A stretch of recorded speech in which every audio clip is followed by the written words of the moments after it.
So there we have it. Fiji beat England for the very first time. Fantastic achievement for them.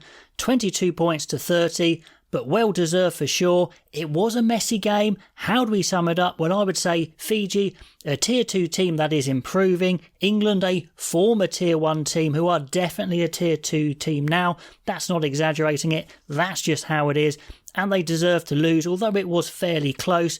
Let's try and pick this through with an objective eye, and I'd love to know what you guys think, because this was a bit of a topsy-turvy game.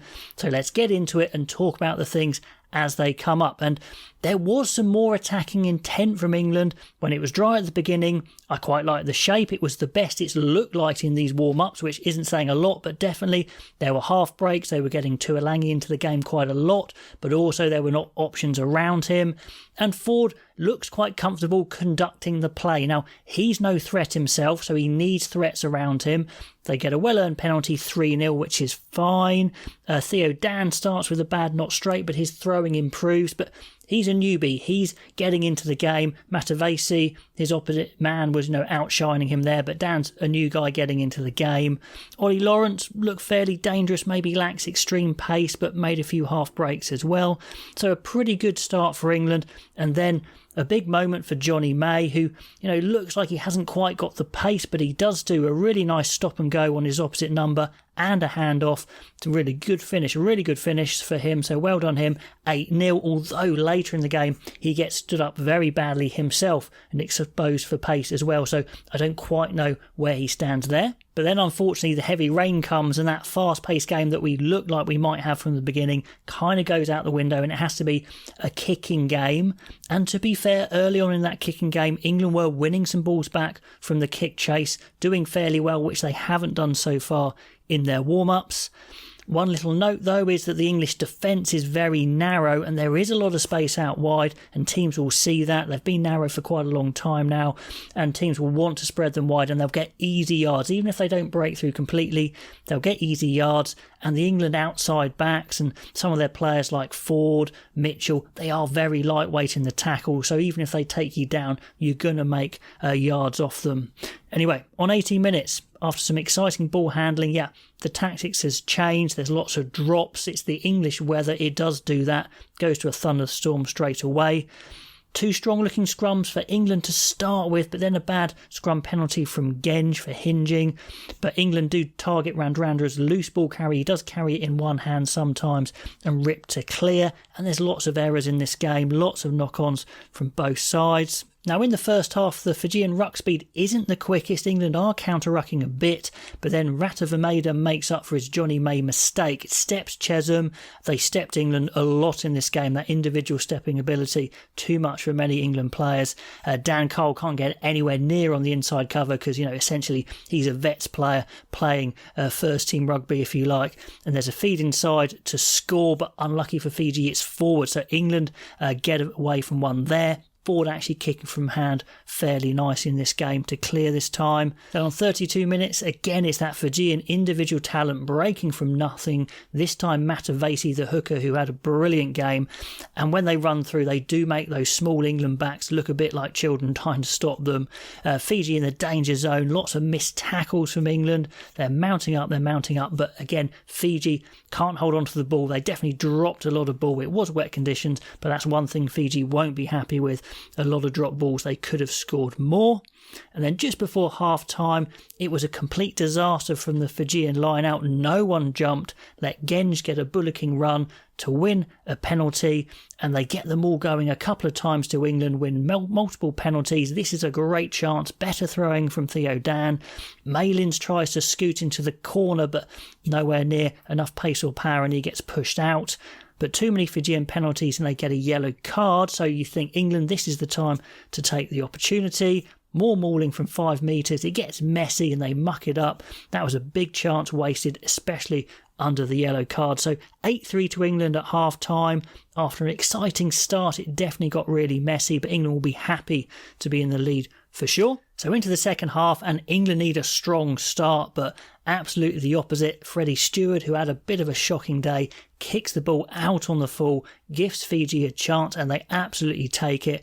Ramavu Tameda again breaking to feed inside. This time it's not forward, but it is a try. 8 points to 10, so Fiji take the lead. Johnny May badly stood up on this one for sure, so after that good try, made to look a bit silly in this one, and the Fijian line-out is starting to function, but they still can't shake those knock-ons. So, excellent back of the line-out maul and carry from England.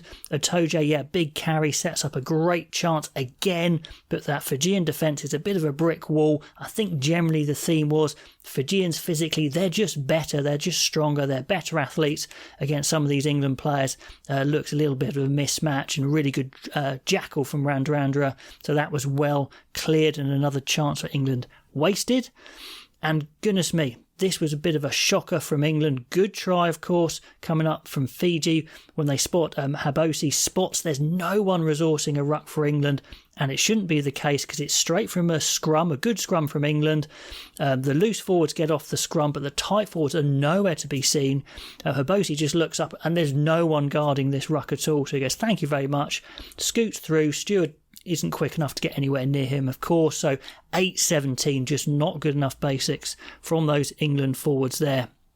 And Stewart is hauled off at this point and replaced by fly half Marcus Smith, who does much better, but he's a fly half playing full back, and so that's a little bit embarrassing for Stewart there. 55 minutes, Fiji, they've got some confidence. They know they can create history. I think they know player for player they're probably on average better than England. So they get a penalty, slot that great kicking from Muntz, the fly half, absolutely nails it. In the past, one of the things that has let Fiji down has been kicking, but Muntz absolutely nailed some big kicks dead straight. Smith makes an impact from fullback, to be fair to him. It looks like he's beefed up a little bit for a smaller guy. He's coming on at pace. He's actually putting some chips through, putting some passes in, linking up with Ford. So that's quite nice.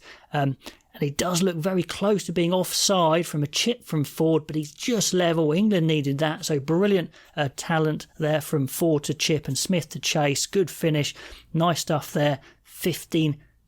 So England are getting back into this game. Mitchell makes a sharp break straight after that kickoff, but Chesham, who had a bit of a shocker really, drops it cold, and then Mitchell with a wimpy high tackle gives Fiji another long penalty, which Muntz nails. So 15-23, the lead back up to 8. And England are getting into some better phase attack now that Smith is on. Ford's looking pretty happy to put people in space. Like I said again, he's no threat himself, but when England are working around him, he looks pretty good. Ludlam's on, looking fairly decent. Smith helping Ford out. And they know the cross kick is on. They're looking for it, but the forwards get in the way of Ford, and there's a good couple of seconds, and Bernal gets put off, can't take the ball cleanly. That should have been a try there again. So England really missing these moments to score, because physically they're not quite as good as Fiji, but team-wise they have to make that stick. Anyway, another one going there for England. But England, like I said, their attacking shape is looking better. Ford and Smith, they're not going anywhere against the big Fijian defence, but they're lucky that Fijians are indisciplined in the ruck there. Give England a good opportunity for a 10-metre maul. They work it nicely this time. Tuolangi hits up, and then Smith runs it up, and then Ford puts Marchant nicely into the corner. That was a well-worked team try. Great touchline conversion from Ford. You think, yes, this is it. They're right back in this game. 22-23, and then, oh my God, Danny Kerr just absolutely loses the game probably for England there. Just catches the ball and then just drops it again. I mean, is it nerves? I don't know, but it was an absolute killer. Puts England under the pump. The physical strength of those Fijians is noticeable, especially against the smaller English backs. The slower English forwards are getting stepped. Ravatuameda, the danger man, again creates the try for Kurivoli. Try 22-30, an absolute killer just when England were back in that game. Kerr unfortunately buries them. They have another final crack at it with their team shape, but Matavesi, what a game with the turnover, and Fiji see the game out. Historic win, 20 points to 30, and I think if I take a step back, I'd say actually this was quite a close game against two tier 2 sides, if you like. England didn't nail some positions they had some good chances. Fiji much better athletically, definitely. Some of the England players look really off the pace, and we'll come to that when we talk about player ratings for sure. But let me know what you think. England, another loss. They're not looking like doing anything in this World Cup. They're going to be fighting to get out of their pool. They're very lucky. They're not up against the best teams in their pool. They could get out of their pool if they start nailing some of these team opportunities, but they are definitely firmly in that tier 2 category, and I think that's the way we have to start thinking about them now. Anyway, pop all those comments below, and I'll catch you next time.